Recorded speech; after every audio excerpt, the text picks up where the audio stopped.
Thank you, Mr. President. I now give the floor to the Secretary General of the United Nations, Mr. Ban Ki Mon.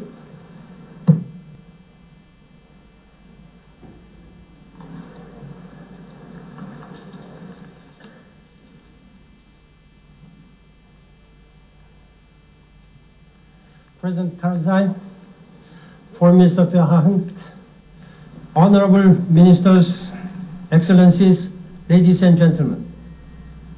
I'm grateful to the government of the Netherlands for their efforts in convening this important conference on Afghanistan.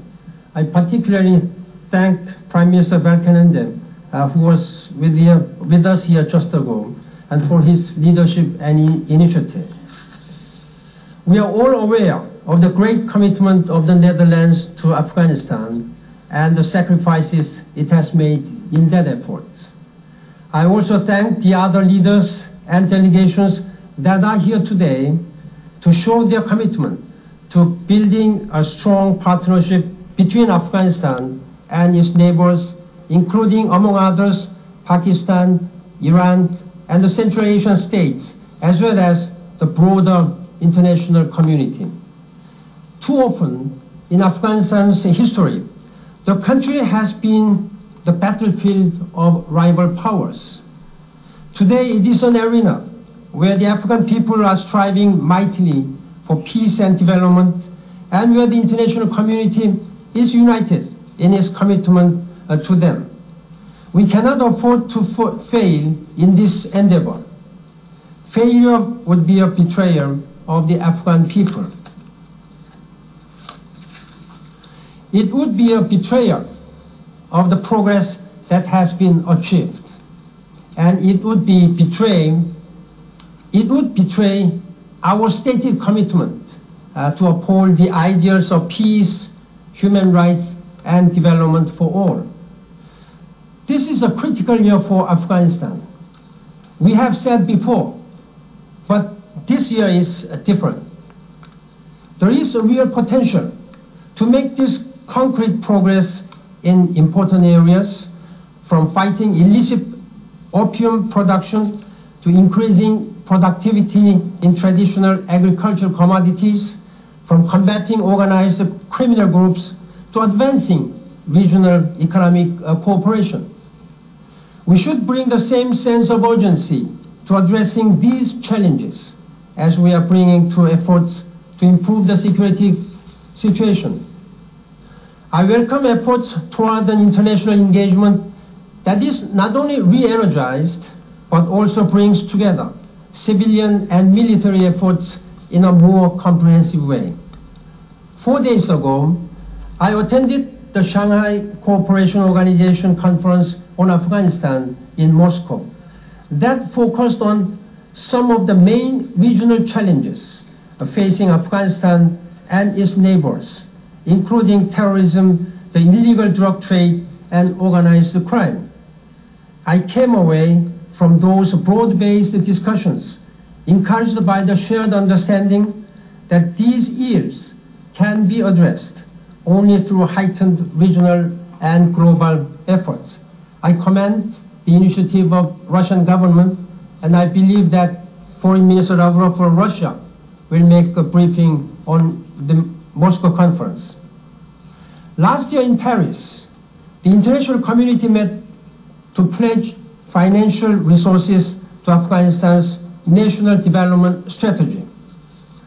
We committed ourselves to clear priorities and well-defined principles of aid effectiveness, including transparency of assistance.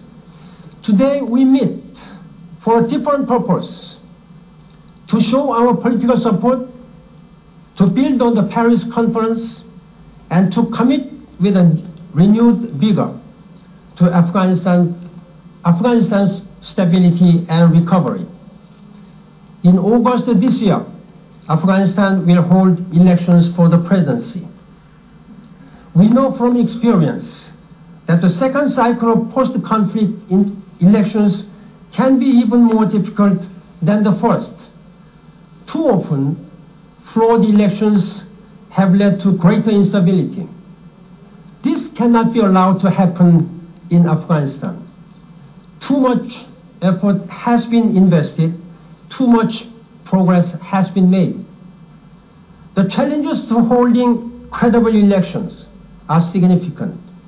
It is important that Afghan leaders ensure a functioning and effective government until the start of the next presidential term. The Afghan government, the Afghan political leaders, and Afghan electoral institutions, with the support of the international community, all share the responsibility to ensure that electoral process is fair, credible, and transparent.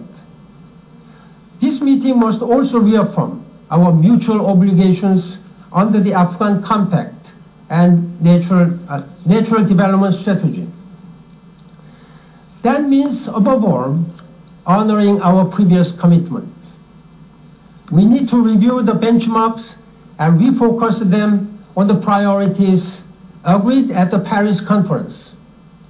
And we do so, we need to be realistic about the prevailing conditions on the ground and the timeliness within which progress will be achieved. We have reached a point where we can share a common diagnosis of what has not worked in Afghanistan.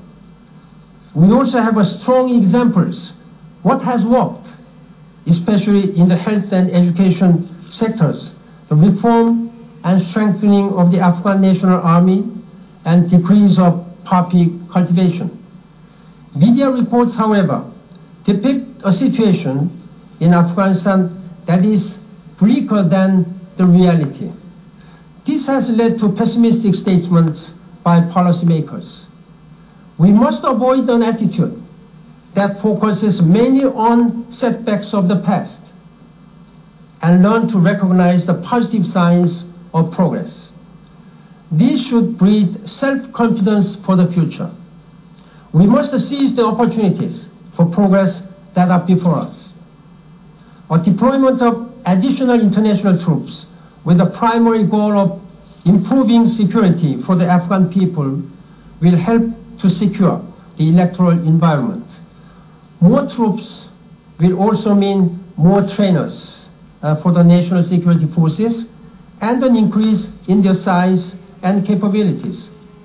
I commend US President Obama's new strategy, which emphasizes increased military commitment, strengthened institution building, and enhanced cooperation with the authorities in Afghanistan and Pakistan, and in the wider region in handling Afghanistan's political and security needs.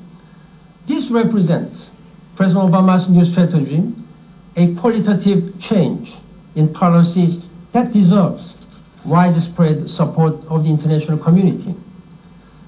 Improved security and decreased violence will provide a substantial foundation for greater civil society involvement in the political process. It will also help us expand our assistance efforts for the reconstruction of the country. Just over a week ago, the United Nations Security Council renewed unanimously the mandate of the United Nations Assistance Mission in Afghanistan. It reaffirmed the central role within the international community of the United Nations and of my special representative in stabilizing Afghanistan through the coordination of international efforts and assistance in Afghanistan. We take this responsibility very seriously. Afghanistan needs our support across the board. Over the past several years, UNAMA has worked seriously in the interest of Afghanistan. I'm grateful for the strong support shown by the international community to UNAMA. My special envoy, Mr. Kayade, will continue to work with the Afghan government and its international partners to help the country strengthen its institutions, improve governance, establish rule of law, and combat corruption.